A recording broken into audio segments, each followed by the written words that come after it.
দ্বীনের মাসালা মাসায়েল, নামাজ, দোয়া, জিকির, আজকার, তাসবিহ, তাহলিল এগুলি শিকার অধিকার। এটা সন্তানদের 7 নম্বর পাওনা অধিকার। এটা ছোট অবস্থায় বাচ্চাদেরকে আপনার শিখাইতে হবে, চিনাইতে হবে, জানাইতে হবে। নবী করিম সাল্লাল্লাহু আলাইহি ওয়াসাল্লাম বলেছেন, মুরু আওলাদাকুম বিসসালাতি ওয়া হুম আবনাউ 7 সিনিন। আল্লাহ নবী বলেন, তোমাদের সন্তানেরা যখন 7 বছর বয়সে উপনীত হবে, বলেন কয় বছর? 7 বছর বয়সে উপনীত হবে, তোমরা তাদেরকে তখন নামাজের তালিম দাও। সুবহানাল্লাহ বলে। কিসের তালিম? কিসের? নামাজে। 7 বছর বয়স হলে বাচ্চাদেরকে নামাজের তালিম দিতে বলেছেন কে? কিন্তু এখন আমরা এই 2 বছর 3 বছরের বাচ্চাদেরকে নামাজের জন্য মসজিদে নিয়ে আসি। এটাও কিন্তু হাদিসে মানা। হাদিসে পাগল মসজিদে আনা, একেবারে ছোট যে বাচ্চা মসজিদ এবং ঘর চিনে না, খেয়াল করবেন, ওইসব ছেলেদেরকে মসজিদে আনা নিষেধ। কারণ সে যে কোনো সময় মসজিদ অপবিত্র করতে পারে, প্রস্রাব করে দিতে পারে, এবং সে এখানে ঘরের মতো পরিবেশে চিল্লাপাল্লা করে দৌড়াদৌড়ি কিংবা এমন কান্নাকাটি করতে পারে যার ফলশ্রুতিতে মানুষের নামাজে বিঘ্নতা হতে পারে। এই জন্য নবী করিম সাল্লাল্লাহু আলাইহি ওয়াসাল্লাম বলেন, তোমরা সন্তানদেরকে নামাজের তালিম দিবা কত বছর বয়সে? জোরে বলেন, কত বছর? 7 বছর। এরপর নবী বলেন, ওয়াদরিবুহুম আলাইহা ওয়া হুম আবনাউ 10 সিনিন। আল্লাহ নবী বলেন, তোমাদের সন্তানেরা যখন 10 বছর হবে, তারা যদি নামাজ আদায় না করে, তোমরা তাদেরকে নামাজ না পড়ার কারণে প্রহার করো, মারো। সুবহানাল্লাহ বলে।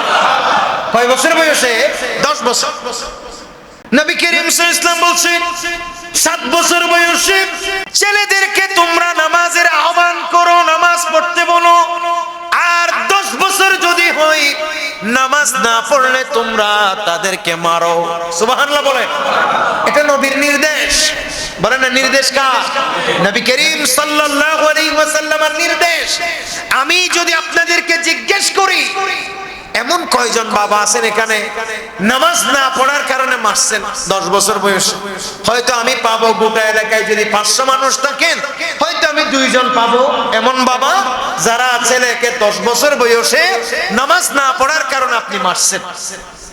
কিন্তু আমরা দেখি এমন ছোট ছোট বাচ্চাদেরকে মানুষ আদর করে মসজিদে নিয়ে যায়, প্রায় সব মসজিদে লক্ষ্য করা যায়।